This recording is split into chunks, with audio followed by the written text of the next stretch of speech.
Hello everyone, स्वागत है आपका फ्लाइंग अब्रॉड में। और आज का वीडियो काफ़ी ज़्यादा रिक्वेस्टेड है। बहुत टाइम से आप लोगों के कमेंट्स आ रहे थे कि इस टॉपिक पे वीडियो बनाइए बनाइए बनाइए। तो क्या टॉपिक है आज का सचिन?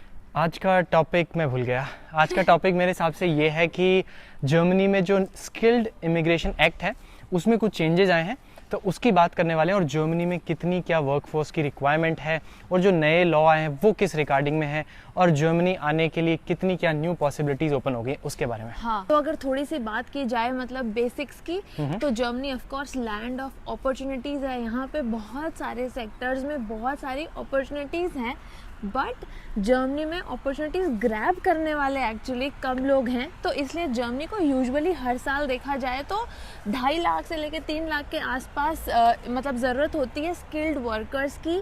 इमिग्रेशन पे डिपेंडेंट रहता है जर्मनी।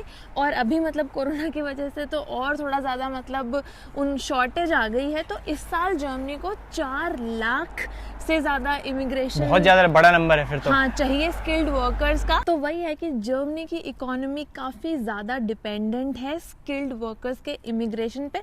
तो इसलिए ऑफ कोर्स वो बहुत सारे चेंजेस भी कर रहे हैं। तो आज फिर उन्हीं की बात कर लेते हैं और मतलब क्यों वो आपके लिए बेनिफिशियल है उन सारे टॉपिक्स पे। तो भाई सचिन फिर शुरू करें? जी चलिए शुरू करते हैं। हाँ चलिए। तो सचिन सबसे पहले बताओ कि जो वर्किंग प्रोफेशनल्स हैं उनको क्या बेनिफिट होने वाला है और उनके रिगार्डिंग अगर हम बात करें तो क्या नया चेंजेस आया है? तो ये जो स्किल इमिग्रेशन एक्ट है शिल्पा, इसके अंदर सबसे मेजर जो चेंज आया है वर्किंग के लिए वो ये है कि पहले जैसे मान लो किसी की XYZ कंपनी है, उसको हायर करना है एक बंदा XYZ अगेन टेक्नोलॉजी में, तो उसको पहले या तो जर्मन जो बंदे हैं वो या फिर EU नेशनल, पूरे यूरोप के जो नेशनैलिटी वाले लोग हैं उनको प्रायोरिटी रहती थी। तो वो उसी को हायर कर सकते थे। जो यहाँ की जर्मनी की फेडरल एम्प्लॉयमेंट एजेंसी है वो ये रेगुलर चेक्स करती है कि भैया उनको प्रायोरिटी दी गई कि नहीं दी गई। बेसिकली मतलब जैसे कोई नई अगर पोजीशन खुली है कोई कंपनी में तो उनको कुछ दिन वेट करना पड़ता था। इनफ एप्लीकेशंस आए अंटिल वो यहाँ से फाइंड करें। जब उनको यहाँ पे नहीं मिल रहा है, जो यूजुअली ऐसा केस होता नहीं है कि यहाँ पे नहीं मिले, लोग मिल ही जाते हैं अगेन, तो उस केस में फिर वो पोजीशन यहीं की यहीं फिल हो जाती थी। अब ये है कि उनको मैंडेटरीली यहाँ पे वेट नहीं करना पड़ेगा। ऐसा कोई उन पे बंदिश नहीं है कि उनको प्रायोरिटी चेक हटा दिया गया है। That's the main thing. तो अब बेसिकली वो कहाँ से भी, चाहे एशिया हो, चाहे US हो, चाहे कहीं से भी हो, कोई भी कंपनी हायर कर सकती है डिपेंडिंग आप जो एम्प्लॉयर जो होता है, जो जॉब देने वाला है, वो वर्किंग कंडीशंस फुलफिल करे गवर्नमेंट के रूल्स के अकॉर्डिंग। हाँ, मतलब वही वीजा सही होना चाहिए, क्वालिफिकेशन जो requirement, salary requirements minimum meet करो। ऐसा नहीं है कि आपने कहीं बाहर से हायर करो तो एकदम मिनिमम वेज पे उठा लिया, फिर यहाँ पे जो एम्प्लॉयमेंट कॉन्ट्रैक्ट है वो जो भी उनके रेगुलर रूल्स होते हैं वो फुलफिल करने चाहिए आपको एज पर नॉर्म्स। तो ये तो आई थिंक काफी अच्छा है। हाँ चीज है। तो जैसे अगर इंडिया में बैठ के अगर कोई जॉब फाइंड कर रहा है अभी, तो आई थिंक उनके लिए और आसान हो गया है शायद। कंपनीज अब डायरेक्टली वहां से उनको हायर कर सकती हैं। तो आई थिंक कंपनीज भी अगेन ओपन अप होंगे इस सिचुएशन में। हाँ, तो एक तो ये वाला मेजर चेंज आया है। और सेकेंडली आई थिंक स्टूडेंट से रिलेटेड भी एक नया लॉ आया है, वो सेकंड है। हाँ, तो अब उसके बारे में आप बताओ। तो स्टूडेंट वाला अगेन काफ़ी मुझे लगता है बहुत इंपॉर्टेंट चेंज है। क्योंकि जैसे मान लो आप पहले स्टडी करने आए यहाँ पे, तो पहले ऐसा होता था या फिर अभी तक कुछ टाइम पहले तक ऐसा होता था कि आपने मास्टर्स यहाँ पे स्टडी कर रहे हो, MBA कर रहे हो या फिर मान लो बैचलर्स ही कर रहे हो, और अगर आपको कोई फुल टाइम जॉब का ऑफर लेटर मिल जाता है तो ऐसा था कि आप वीजा ऑफिस जाके, ऐसा नहीं है कि जी भैया मेरी एप्लीकेशन ये रहा मेरा कागज और ये मैं रहा और मुझे दे दो वर्क परमिट, ऐसा नहीं होगा। तो ऐसा नहीं होता था, लेट्स से लाइक दैट। अब ये जो नया चेंज आया है इसमें सबसे इंपॉर्टेंट बेनिफिट ये होगा कि अगर आपने स्टडी करते करते आपको लगा कि भैया यार मुझे अपने जॉब के लिए भी ट्राई करना चाहिए, तो आपने ट्राई किया, आपको एम्प्लॉयमेंट लेटर मिल गया, मतलब ऑफर लेटर मिल गया, तो आप जाके अपना work permit full time employment के लिए ले सकते हो वीजा ऑफिस से। अच्छा। ये बहुत ही बढ़िया चीज है किसी को अगर फुल टाइम ऑफर लेटर मिल जाता है और वो जॉब करना चाहता है उसके लिए। अगर किसी को जैसे फाइनेंशियल जरूरत है कि जॉब करना स्टार्ट करना ही पड़ेगा, अगर बर्डन आ रहा है तो उनके लिए बहुत अच्छी चीज है। बट क्या फिर उसमें वो जॉब करते करते साथ में अपनी पढ़ाई कर सकते हैं कि वो पढ़ाई छोड़ देनी पड़ेगी उनको बीच में? यहाँ पे भी एक ये कैच आ जाएगा कि भाई अगर उसकी यूनिवर्सिटी उसको अलाउ कर रही है, जो कि यहाँ पे जर्मनी में काफी एनकरेज भी किया जाता है कि आप अपने फुल टाइम जॉब के साथ में स्टडीज भी करें। जैसे कि अपन ने यहाँ पे देखा भी है, बहुत सारे लोग होते हैं जो पढ़ने के साथ साथ में PhD या फिर मास्टर्स ये सब कोर्सेज कर रहे होते हैं। तो लेकिन आपने मुझे ये नहीं बताया कि उनको पढ़ाई वो बीच में छोड़ सकते हैं, हाँ, कि पूरा करना ही पड़ेगा कोर्स। हाँ, तो ये मेन पॉइंट रह गया। मेन मुद्दा जो सवाल जिससे ये वीडियो की शुरुआत हुई थी वो रह गया है। तो शिल्पा जवाब जानना चाहती है और साथ में जनता जवाब जानना चाहती है। तो क्या आप जनता जवाब जानना चाहती हैं? तो मैं शुरू करता हूँ कि तो आप अपनी मास्टर्स को वहीं पे ही छोड़ सकते हैं चाहे तो, और अपना फुल टाइम जॉब चालू कर सकते हैं। लेकिन मैं यहाँ पे आप लोगों को एक चीज सजेस्ट करना चाहूंगा, अगर आप इतनी दूर आए हैं पढ़ाई करने के लिए, तो अपनी डिग्री जो भी आपकी MBA, मास्टर्स, बैचलर्स कुछ भी हो, उसको फिनिश तो करना, ताकि किसी और के कोर्सेज भी इम्पैक्ट नहीं हो, किसी और की सीट नहीं जाए, और प्लस एक इंप्रेशन भी अच्छा रहे। और अगेन आप ये जो स्टडीज करोगे ये आपको लाइफ लॉन्ग हेल्प करती हैं। हाँ। ऐसा नहीं है कि बस ये कि डिग्री हो जाएगी, क्योंकि ये सब डिग्रीज आप प्रॉपर सोच के चूज करके आप एक कोर्स उठाओगे यहाँ पे पढ़ने के लिए।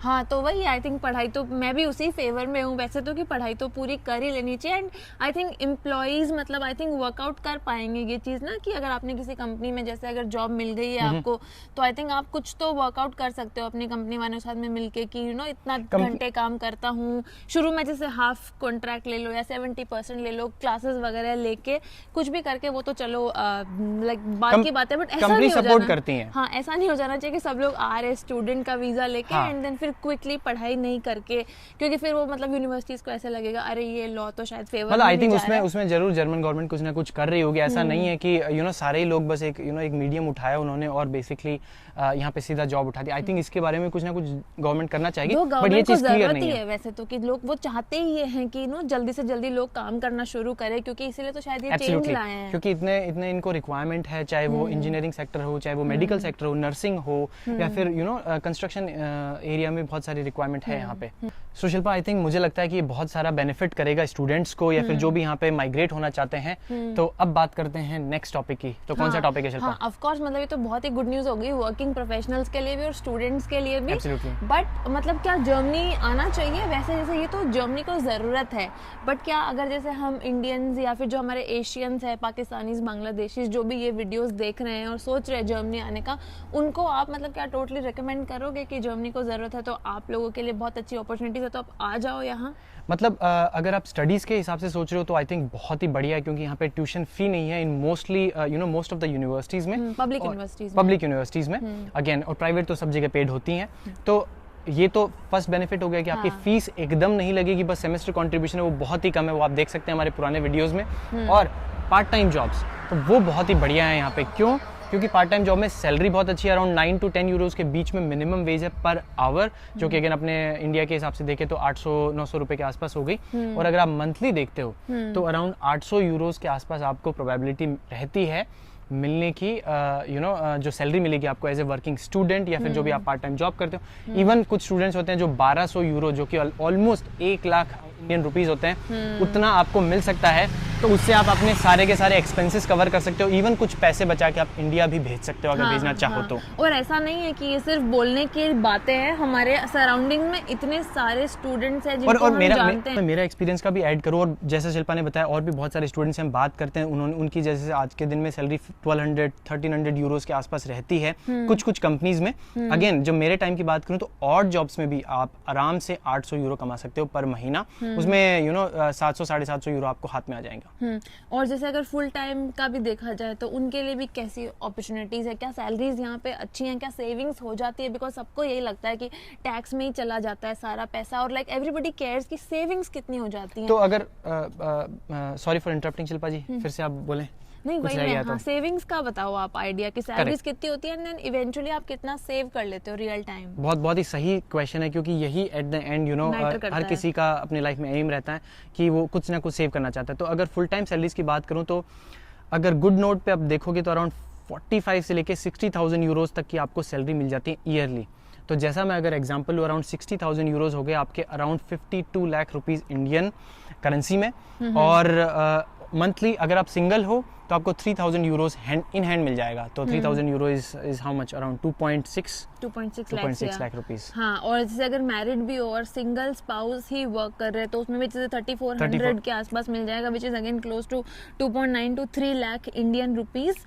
बट उसमें चलो ये तो पैसा आ रहा है ना, इन हैंड है वैसे ये, बट एक्सपेंस कितने हो जाते हैं? जैसे हमने पूरा एक वीडियो भी बनाया है, आई थिंक 1,500 यूरो से लेके 2000 यूरोज के Yes. बीच में एक्सपेंसेस आ सकते हैं एक कपल के। हाँ, एक Correct. कपल के। हाँ, तो वो भी अगेन डिपेंड करता है कौन से शहर में हो, कौन से एरिया में हो, कम भी हो सकता है, थोड़ा ज्यादा भी हो सकता बैचलर्स है। के कितने आ सकते हैं? बैचलर्स जब आप बंदा अकेले थे? खुद पे डिपेंड करता है कि आप कितने में सर्वाइव करना चाहते हो। आप कितने में कर लेते थे? मतलब मेरे को बहुत सारे डिफरेंट एग्जांपल्स पता हैं। जैसे मेरे कुछ फ्रेंड्स हैं जो आज के दिन में 300 यूरो के अकोमोडेशन में भी रह रहे हैं, इवन विदाउट शेयरिंग।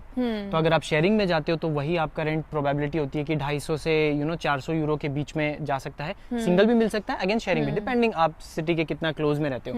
तो एक बंदा, बैचलर बंदा, समवेयर बिटवीन 800 से लेके 1200 यूरो में नाइसली आप सर्वाइव कर सकते हो in most of the cities. Again Munich की साइड में काफी ज्यादा एक्सपेंसिव है, तो वहाँ पे चलो 1500 यूरो आप मान लो।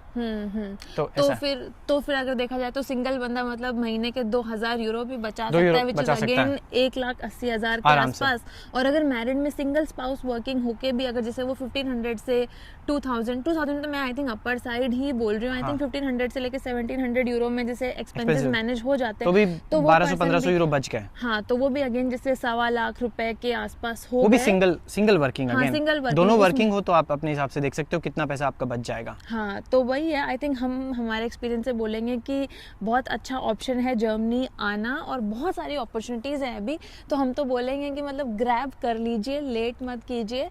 तो बहुत सारे जॉब पोर्टल्स हैं, हमने बहुत सारे वीडियोस भी बना रखे हैं कि कैसे आप जॉब्स के लिए अप्लाई कर सकते हैं, तो जस्ट गो फॉर इट।